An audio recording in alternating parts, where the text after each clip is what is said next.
Hey guys, Stone here with Wood and Stone. I'm down at Woodcraft Eugene, and they have a smaller shop space, but it's a really good way to lay out a shop, so I just wanted to go over it because I love the way this is laid out. As I go through it, keep in mind that this is set up as a classroom, so there's multiples of different tools like multiple lathes, multiple belt sanders, so we can have, not have bottlenecks while we're teaching classes, so you would have even more space. This space is about 1.5 car garage-ish, if I were to guesstimate. But you can see as you go over here, we have a belt sander, a dowel sander, and then we have basically the same setup with the ability to do like slack belts. So you don't need doubles of this. These cabinets that they have here are an excellent setup, because when you open it up, look at how they put the pegboard on the inside to store stuff, as well as the slat wall on the back. It's a really good idea to go vertical with storage and then not have stuff stacked on top of each other. So you know how you do the got to move 3 things to get to the thing in the back. That eliminates that problem. They have slat wall all the way along so you can hang stuff. These are just more of those cabinets. Bandsaw in the corner, grinder, drill press, tons of lathes. Obviously you only need one, but you kind of need more than that, as a woodworker.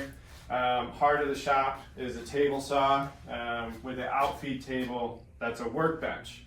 This is a great setup. I think when you get a table saw going, you use your outfeed table as a workbench. It'll build it a little bit heavier duty, and it's a great place to start for that. This idea here is also great because it can be out of the way, and then you can bring it out, lock the wheels, and now you have another tabletop space. They have a small garbage can under here, but you could also do like your table saw storage underneath. So now you have a workspace, saw blades, table saw jigs, and all that kind of stuff underneath, right next to your table saw.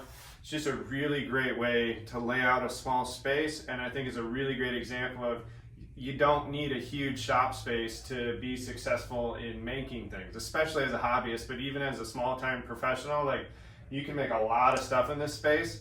And if you wanted to, you could do something like a climate-controlled storage unit to store your finished product, so it's not getting covered in sawdust. Just that way, you're limiting your need to do a long-term lease on a larger space. You're pushing that out as far as you can. And where like a storage unit is kind of like a month-to-month thing. So one of the things I advocate for is you don't need a huge shop to be successful, and this is a great example of that kind of shop. I'm going to put together a video on the new flip top system by Jet that I've seen out here that would also work really great in this space, so check that out. And then you can see kind of like how you can even clear up more floor space. But the other thing on that note is I like that everything is up on the ceiling, so that you're not tripping over cords and whatnot. Everything is run through the ceiling, and then you can pull these down. Just another great thing, especially when you're in those small spaces, you can get cramped really quick, especially when you start doing glue ups and whatnot. So having less on the floor is always better. So anyway, great example. Just wanted to get that out there. Hope you have a good day.